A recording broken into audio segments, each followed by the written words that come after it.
Well, hey, good morning, everybody. It is Nugget of Truth time with Pastor Matt. It is Nugget number 145 on a Friday morning, a holiday weekend, actually. So the building across the street is empty today, as opposed to being half full with the hybrid schedule. Anyhow, all right. So as you know, I wrote these little nuggets, some of them years and years and years ago, and I read this morning.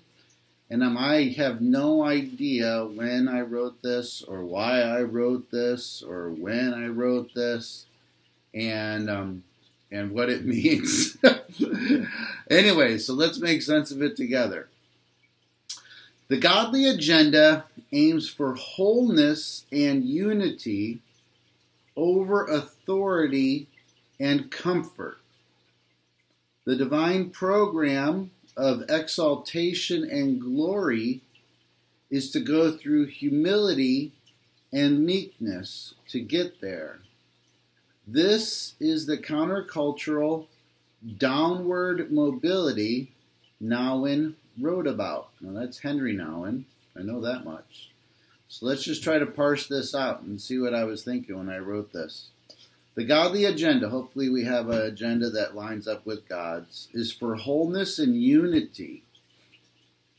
I imagine that means wholeness in us, living from a place of abundance, contentment, joy, and unity over authority, maybe to be unified with others instead of ruling over them.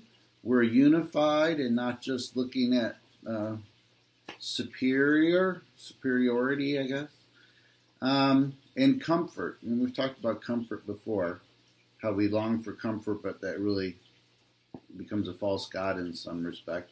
The divine program of exaltation and glory is to go through humility and meekness. All right, so Jesus was exalted. Jesus was glorified because he showed humility and meekness and coming in the form of a man. So if we want to be glorified or exalted, that sounds kind of strange to say, doesn't it?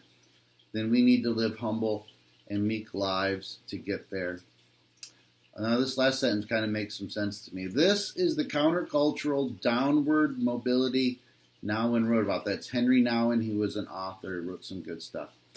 This is the countercultural downward mobility, and I think he wrote a lot about that. We're always looking at upward. We're always looking to advance. We're always looking to put ourselves up higher. And Henry, I think, wrote about, that downward mobility and humility and meekness is what's really going to bring wholeness and comfort to our lives. So, all right, so this nugget's a little confusing. To me, maybe it made more sense to you. When I wrote it, it made sense to me years and years and years ago. So hopefully you gain one little something out of it. Thanks so much. Take care. God bless. Have a great weekend. Bye-bye.